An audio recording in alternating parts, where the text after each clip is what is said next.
My name's Mark Leckey and I'm an artist. I was born in Birkenhead, which is on the Wirral, just opposite Liverpool, and I grew up in Ellesmere Port.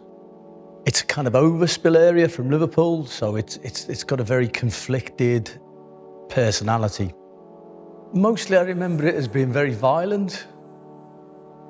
Like me and my sister, not long ago, were reminiscing about being chased by these skinheads.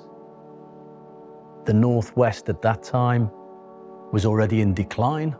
So the jobs I would have gone for, the kind of industries like camel herds, like shipbuilding and stuff, that I kind of expected to go towards, they'd all gone by the time I left school. Yeah, basically I was like 19, I think, getting into trouble with the police, all the rest of it, and my mum was getting exasperated with me. I was still living at home. In the end, I got kicked out, but before I did get kicked out, my stepdad said to me, "Look, you've got an ability to draw. You can, you know." I always drew as a little kid, and he says, "You got this skill. Everything in this room we're sitting in, at some point, someone has drawn. You know, you could do that. That's what you could do."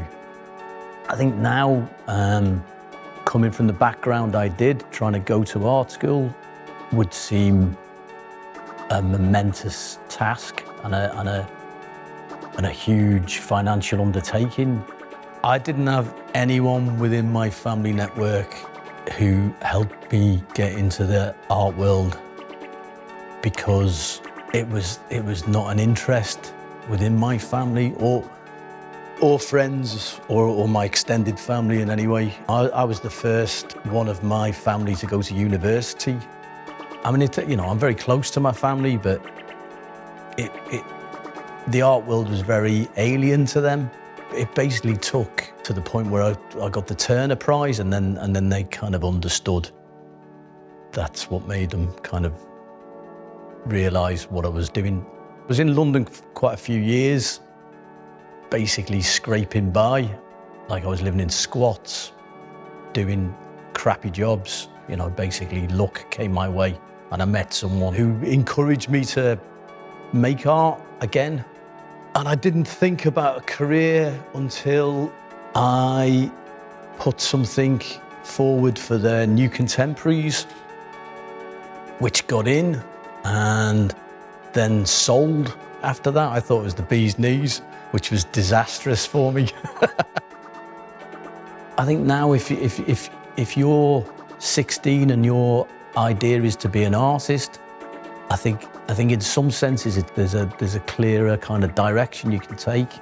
It's just whether you can afford to take that direction, right? But it's organisations like Arts Emergency that need to kind of like facilitate that. Arts Emergency to me is important in that it is offering a kind of opportunity to people from a background similar to the one that I grew up in, where art is often seen as something very alien and alienating, and there doesn't appear any access to it. There doesn't appear any pathway that can be taken to it. Join the Arts Emergency Network and please give £5 a month, or whatever you can afford, to transform a young person's life.